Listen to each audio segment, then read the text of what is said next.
17 मई 2010 ये वो मनहूस दिन था जिसने कई घरों को बेसहारा, कितनों का सुहाग उजाड़ा तो कितने मासूमों के सिर से उनके पिता का साया छीन लिया और 15 जवान जिनको देश की रक्षा करते करते अपने प्राणों का बलिदान करना पड़ा।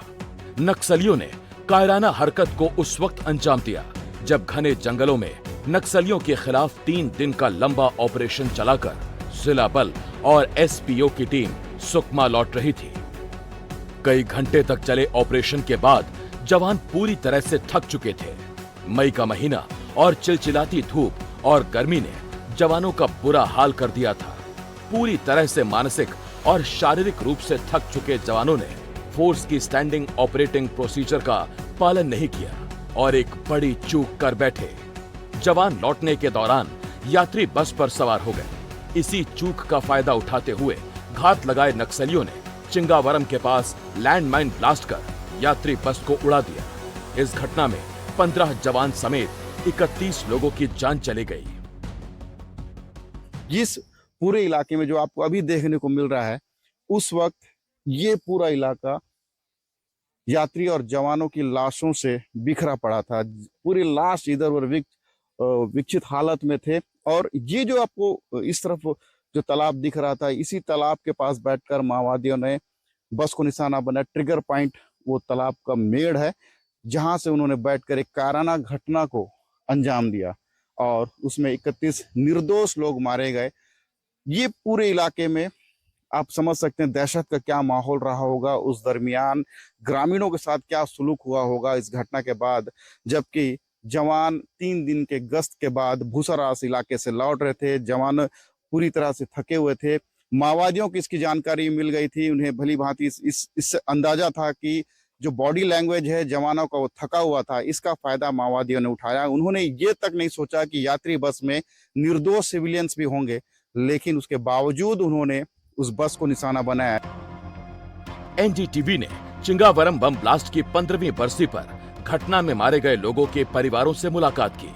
घटना की तस्वीरें आज भी ग्रामीणों के जहन में तरोताजा हैं। चिंगावरम से महज 600 मीटर की दूरी पर नक्सलियों ने बस को बम से उड़ाया।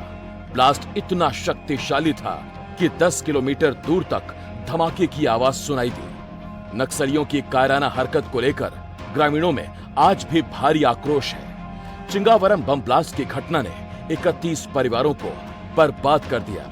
इस घटना में किसी ने भाई को खोया तो किसी ने पिता को। स्क्रीन पर आपको जो घर दिख रहा है, ये घर का निर्माण होने के बाद पिता यानी माड़वी कोसा अपनी बेटी से मिलने के लिए सुकमा से 5 किलोमीटर दूर बोरगुड़ा जा रहे थे और इस दरमियान चिंगावरम गांव से वो बस में सवार हुए और बस महज 300 मीटर दूर पहुंची ही थी कि एक बड़ा ब्लास्ट हुआ। माओवादियों ने आईडी ब्लास्ट कर यात्री बस को उड़ा दिया और उस बस में माड़वी कोसा की मौत हो गई। बेटी से मिलने जाने वाले पिता की मौत को सुन इलाके में दहशत का माहौल और गमगीन माहौल बन गया। माड़वी कोसा को देख रहे हैं आप तस्वीरों में।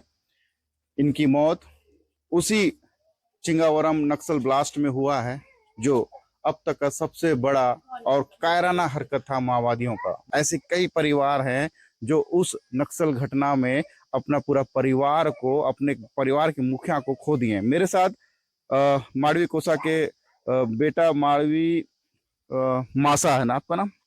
जी मासा, मेरे को एक चीज ये बताओ कि आपके पिताजी कहाँ जा रहे थे उस दरमियान और क्या बोल के निकले थे?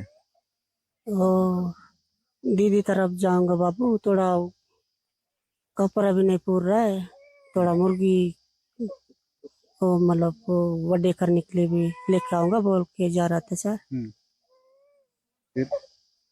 फिर मतलब ऐसा हो गया बोल के गांव वाले बोल रहे, हम लोग भी थोड़ा आवाज सुने, ब्लास्टिंग हो गया, बम विस्फोट हो गया बोले। तो जब ब्लास्ट हुआ बस का, तो बस के पास गए थे? और बस के पास हम लोग जाने नहीं दे रहे थे और हम लोग दूर में था। पुलिस कैसा था वहाँ मौका कैसा था, माहौल कैसा था जब आप वहाँ गए? और मतलब पुलिस मन ना पूरा मतलब पहले घेरा दिए थे हम लोग दिखाने मतलब वादा दे रहे थे, फिर जाओ जाओ यहाँ मत, इतना भीड़ नहीं आओ बोलने से हम लोग वापस आए। वापस कल आओ। और कल सुकमा आओ हॉस्पिटल में बोल के जब हम अस्पताल गए तो पिता को किस हालत में देखे? और मतलब पे हम लोग बनियान पहचान किए सर, बनियान पहन के बेच दिए थे। उससे पहचान हुआ? हाँ, पूरा हाथ नहीं है था, मुंह नहीं है, एक पैर भी नहीं है था, पूरा आधा पोटी भी निकाला हुआ था।